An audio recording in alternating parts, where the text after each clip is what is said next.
नायक राजाधिराज योगीराज परब्रह्म सद्गुरु श्री स्वामी समर्थ महाराज यांच्या कृपेने आज जे स्वामी समर्थ महाराजांची कथा आहे, जय स्वामी समर्थ महाराज माझ्याकडून मधून ते मी तुमच्याकडून थोडक्यात सांगण्याचा प्रयत्न आहे। सद्गुरु श्री स्वामी समर्थ महाराज की जय।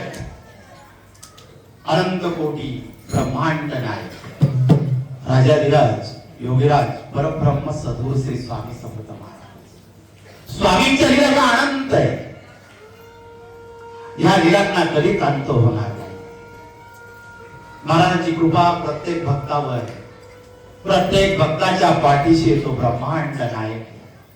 महाराजांना प्रत्येकाची काळजी लागलेली आहे, महाराज प्रत्येकाची काळजी घेत राहतात। जो दूर आहे त्याला आपल्या जवळ बोलवत असतात आणि त्यांच्या इच्छेशिवाय कोणी स्वामी जवळ पोहोचू शकत नाही। आपल्याला वाटतं आपण स्वामी भक्त आहोत, नाही। स्वामी म्हणतात तू माझा भक्त आहे म्हणून तू माझ्या दरबारात आहे, त्याची इच्छा आहे म्हणून आपण त्यांच्या दरबारात बसलो आहोत।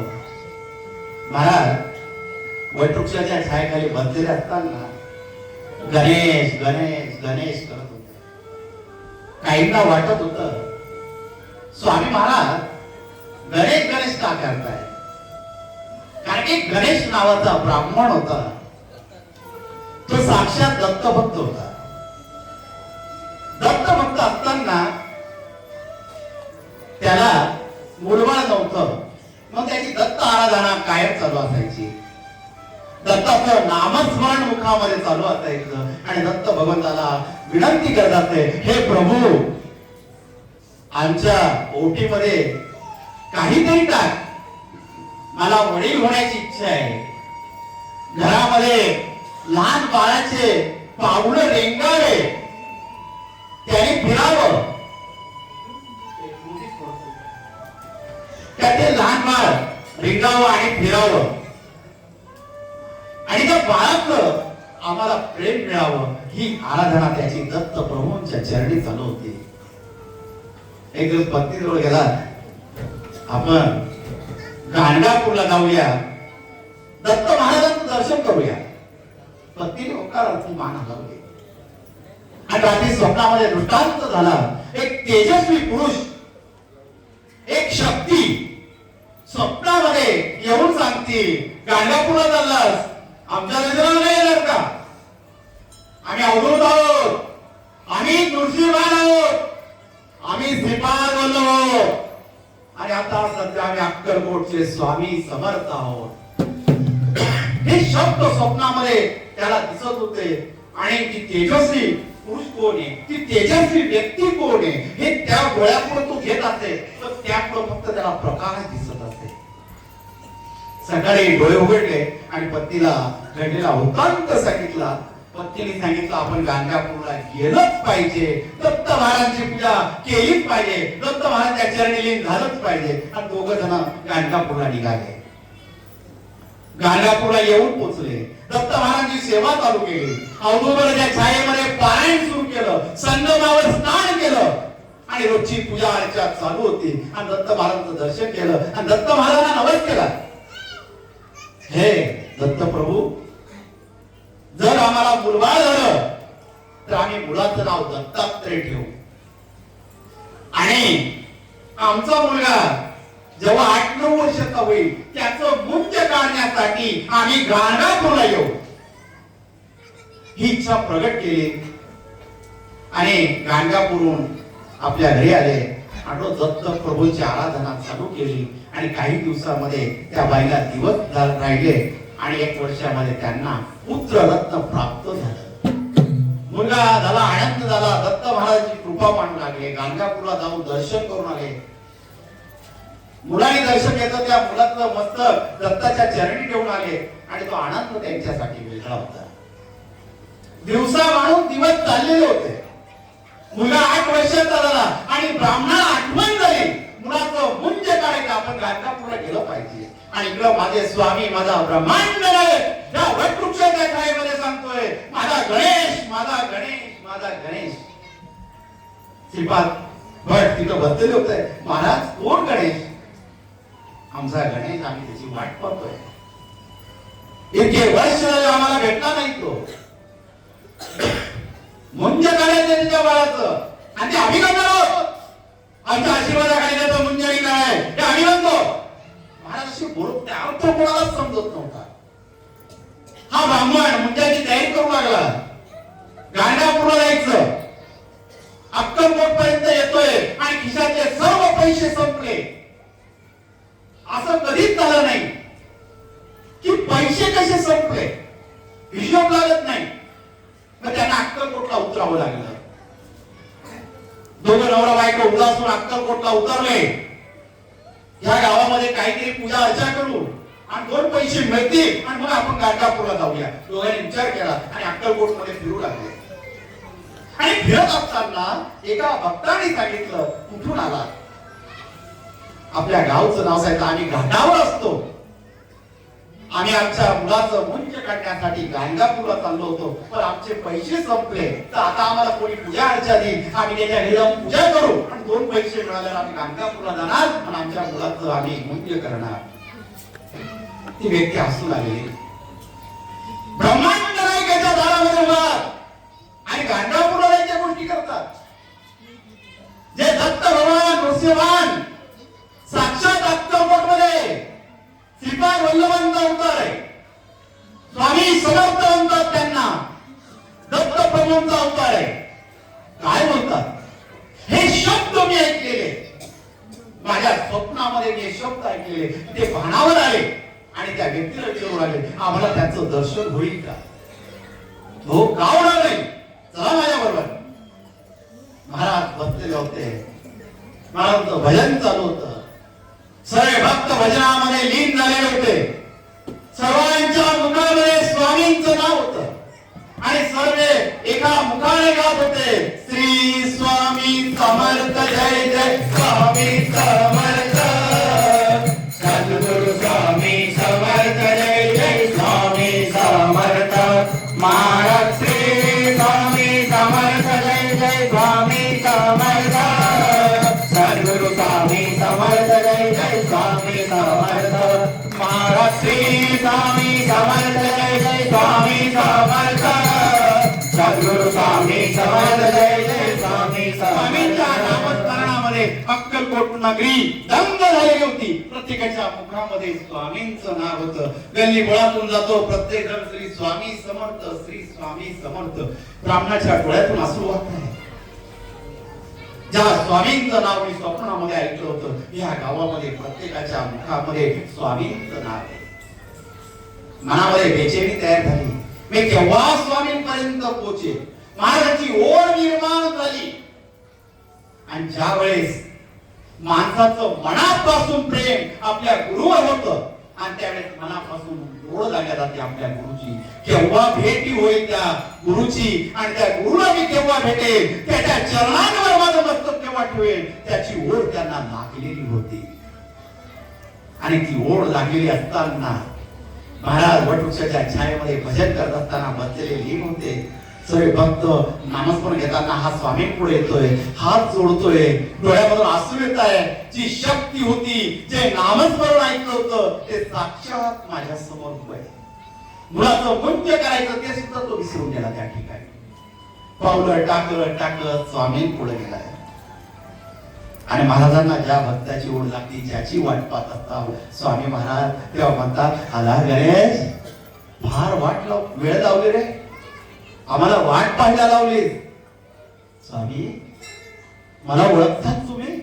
हो गणेशा, मुंज करायला आलात? आम्ही आहोत, काळजी करू नकोस.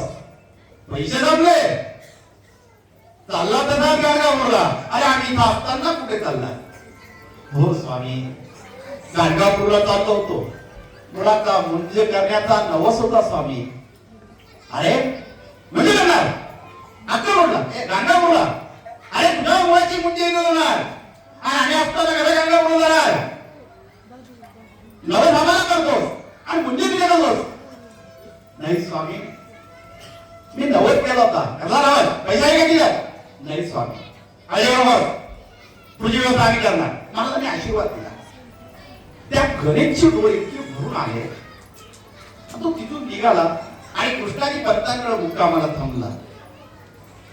स्वामीबद्दल काय बोलावं ते त्याला समजतच नव्हतं. आणि त्या दिवशी रात्रीने स्वप्नामध्ये स्वामी महाराजांनी दृष्टांत दिला. तुझ्या मुलाची मुंज धूम धरे का होणार गादीवर आणि आवर. तू स्वप्नामध्ये स्वामींशी बोलतोय, महाराज माझ्याकडे पैसे नाहीये. अरे आम्ही काळजी करायला लागलो. ज्याच्याकडे काही नाही, जिथं कमी तिथे आम्ही काही बरोबर. महाराज एवढे शब्द बोलले आणि स्वप्नातून अदृश्य झाले. हा ब्राह्मण सकाळी उठला आणि महाराजांचे शब्द आठवू लागले आणि तो स्वामींसमोर आला. त्यावेळेस काही राजदरबारात काही शिपाई आले होते दान धर्म करण्यासाठी, गरिबांसाठी. त्यावेळेस हा ब्राह्मण उभा होता आणि एक पैशानी भरलेली थैली त्या ब्राह्मणाच्या हातामध्ये त्या शिपाईने ठेवली आणि त्याला आनंद झाला. महाराज पैसे मिळाले, काय करू? म्हणजे चल म्हणजे बरोबर का. आणि मुंजे करण्याची तयारी सुरू झाली. त्या पैशामध्ये एवढी धूम धडाक्यामध्ये मुंज झाली आणि त्या ब्राह्मणाला आनंद झाला. आणि ज्यावेळेस तो ब्राह्मण मुंज करून स्वामी समोर आला आणि हात जोडू लागला, त्यावेळेस स्वामी महाराजांनी साक्षात नृसिंह सरस्वतीच्या दर्शन घेऊ लागले. त्या ठिकाणी प्रगट झाले. दत्त प्रभूच्या अवतारामध्ये त्याला दर्शन दिलं तर तो साक्षात स्वामींना बघतोय. आणि त्यावेळेस स्वामी म्हणतात, आम्ही धाव नरसिंहवान, आम्ही धाव श्रीपाद वल्लभ, आम्ही धाव स्वामी समर्थ. आणि स्वप्नामध्ये जे तेजस्वी पुरुष आहे, जो अंधुक दिसत होता, प्रकाशामध्ये दिसत होता, तो साक्षात माझ्या समोर स्पष्ट दिसतोय. महाराजांकडे पाहत होता. महाराज कोणत्या जन्मात पुण्य मला लाभलं स्वामी, तुमचं दर्शन मला मिळालं स्वामी. जे स्वप्नामध्ये मी बघत होतो ते तुम्ही साक्षात बघला आहात स्वामी. गणेश आम्हाला तुझी काळजी होती पण आम्ही तुम्हाला इथं बोलवलं. गाणगापूरला बी आम्हीच असतो, अक्कलकोटला बी आम्हीच असतो, पिठापूरला सुद्धा आम्हीच असतो. आम्ही प्रत्येक ठिकाणी फक्त मनातला भाव तसा पाहिजे. हा गणेश स्वामींच्या चरणांवर मस्तक ठेवतोय, स्वामींचं दर्शन घेतोय. आणि स्वामी महाराज त्यावेळी त्याला एकच आशीर्वाद देतात, भिवू नकोस मी तुझ्या पाठीशी. आणि तो आशीर्वाद त्या गणेशला मिळालेला होता, तो आनंद त्याला झालेला होता. आणि त्या दिवशी त्या दरबारामध्ये तुकाराम बीज होती आणि तुकाराम महाराजांचं विठ्ठलाचं सगळीकडे नामस्मरण चाललेलं होतं. तुकाराम महाराजांच्या पालख्या निघालेल्या होत्या. आता महाराज बसले असताना महाराज म्हणतात, आमचा तुक्या 400 वर्षापूर्वी आमच्या सोबत होता, आज तुकाराम नींद आहे. आणि त्यावेळेस सुंदराबाई महाराजांना काही फळ घेऊन आले. आणि त्यावेळेस तुकाराम महाराजांचं महत्व सांगण्यासाठी तिथं पुराणिक बाबा बसले होते आणि त्यांनी तुकाराम महाराजांबद्दल प्रवचन सुरू केलं होतं. संत तुकाराम महाराजांचा एक प्रसंग त्या ठिकाणी सांगतात. आज तुकाराम बीज दे म्हणून तो प्रसंग आज आलेला आहे तुकाराम महाराजांचा, की संत तुकाराम महाराज हे पांडुरंगासाठी वेडे झालेले होते. पांडुरंग पांडुरंग पांडुरंग, सतत मुखामध्ये पांडुरंग पांडुरंग, दुसरं काही त्यांच्या आयुष्यात नव्हतं. अनेकाने तुकाराम महाराजांना त्रास दिला, पण तुकाराम महाराजांनी त्यांच्याकडे कधीच लक्ष दिलं नाही. कारण की तुकाराम महाराज मनामधून जाणत होते, मला पांडुरंग माझ्या बरोबर असला, कोणी माझी किती निंदा केली त्याचा मला फरक पडत नाही, कारण की माझा पांडुरंग माझ्या सोबत आहे. आणि तुकाराम महाराजच्या आयुष्यातला जो प्रसंग सांगताना साक्षात तुकाराम महाराज या ठिकाणी येत आहे. तर थोड्या पहिल्यांदा एक भजन होऊन जाऊ द्या. भास्कर गाडे बाबांना विनंती करतो, पहिल्यांदा त्यांनी भजन सुरू करायचं, नंतर आपण पुढची कथा पुढे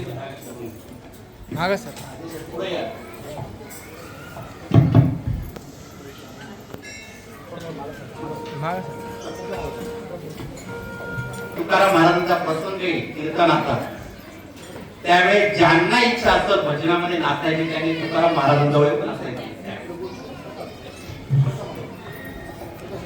तुकाराम सोडून सारे काम भजनात दंग, तुकाराम सोडून सारे काम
तुकाराम महाराजांचा प्रसंग सांगतो आजचा.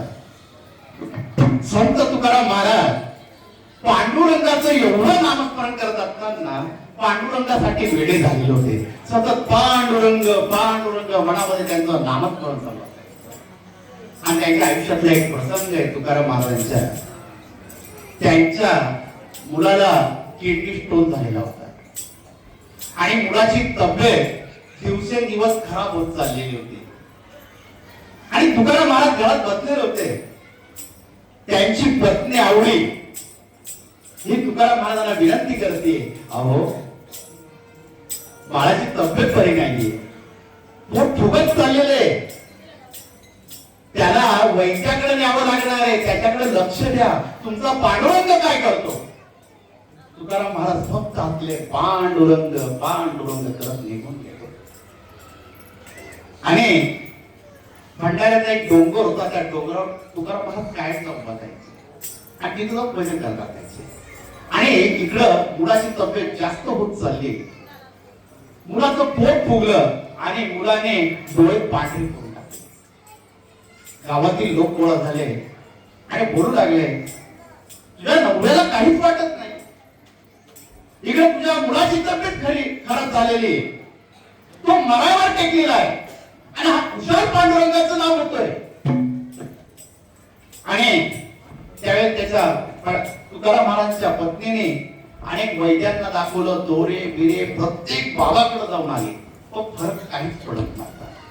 आणि त्या दिवशी डोळे पांढरे केल्यामुळे पोट फुगून गेलेलं होतं. तिला काय करावं हे सुचत नव्हतं. आणि गावातील लोक दोष देऊ लागले होते, तुझा नवऱ्याचं नाव पांडुरंगाचं नाव घेतो, तो तुझ्या मुलाला काही झालंच नाही पाहिजे, काय करतो? अरे घरात बी लक्ष दिलं पाहिजे, सतत पांडुरंग पांडुरंग करून काय फायदा आहे? आणि ते ऐकून आवडीला राग आला तुकाराम महाराजांच्या पत्नीला.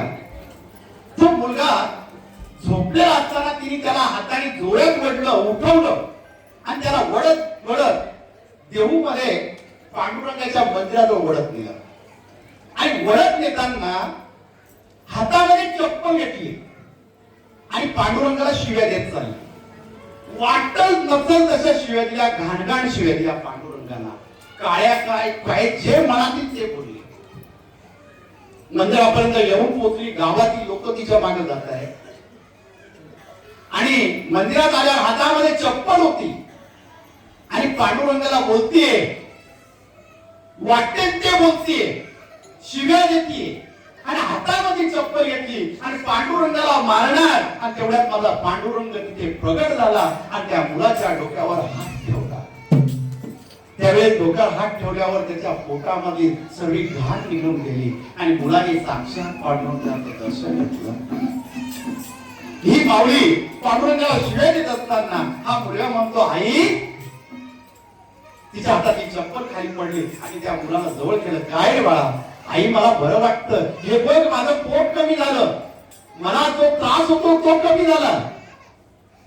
आणि सर्वांनी पाहिलं होतं हा पांडुरंगाचा चमत्कार झालेला आहे. हे आवडी काहीच बोलायला तयार नाही त्या ठिकाणी की मला पांडुरंगामुळे हा अनुभव आलेला आहे. मुलाला घेतलं, घरी आली आणि तुकाराम महाराज गावामध्ये आले.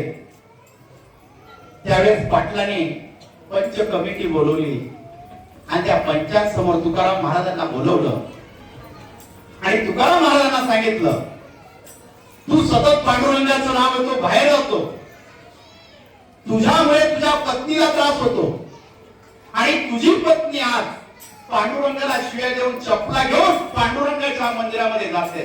आजपासून तुकाराम महाराजांनी पांडुरंगाच्या मंदिरात जायचं नाही हा कायदा आहे. तुकाराम महाराज दचकले, ही कोणती सजा आहे भगवंता? आणि त्यांच्या डोळ्यातून पाणी येऊ लागलं तुकाराम महाराजांच्या.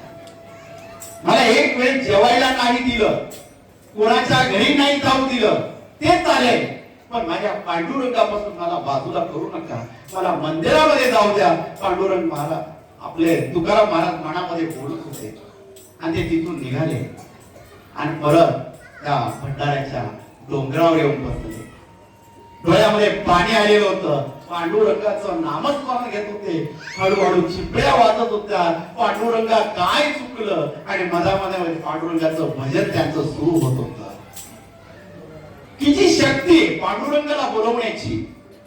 ते भजन ते गावत होते. त्याच्या चिपळ्या वाजत होत्या आणि तुकाराम महाराज साक्षात भजन गायला त्यांनी तिथं सुरुवात केली. त्याचं भजन सुरू झालेलं होतं आणि त्या भजनामध्ये तुकाराम महाराज नाचायला लागलेले होते. पांडुरंगाला बोलवत होते, पांडुरंगा ये, मी तुझी वाट पाहतोय, तुझं नाव घेतोय, माझ्यासाठी ये. आणि तुकाराम महाराज चिपळ्या घेऊन नाचू लागलेले होते. भजनामध्ये रंग आले होते. तो आमचे तुकाराम महाराज पांडुरंग पांडुरंग पांडुरंग पांडुरंग.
आणि त्या ठिकाणी साक्षात पांडुरंग तुकाराम महाराजांना भेटायला आला.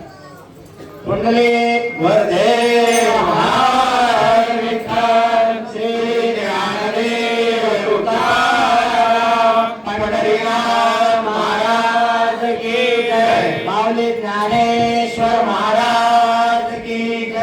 संत तुकाराम महाराज की जय.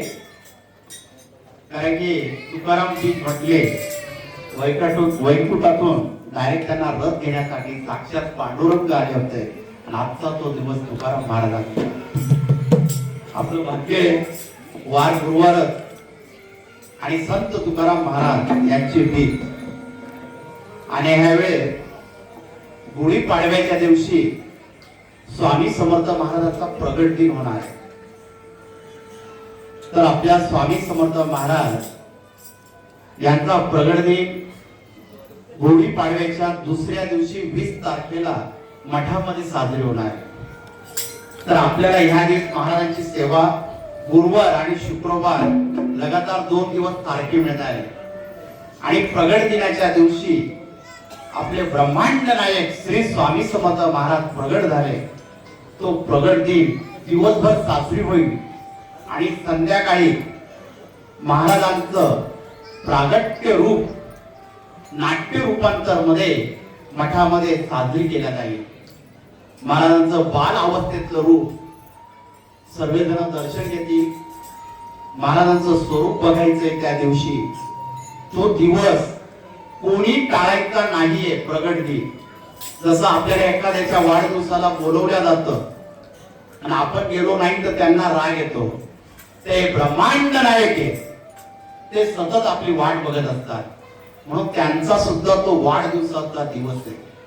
तर सर्वांनी त्या दिवशी प्रगट दिनाच्या दिवशी 20 तारखेला मठामध्ये आपली हजेरी लावायची आणि स्वामींचा हा सोहळा आपल्या डोळ्यांनी बघायचा आहे आणि स्वामींचं त्या दिवशी नामस्मरण घ्यायचं.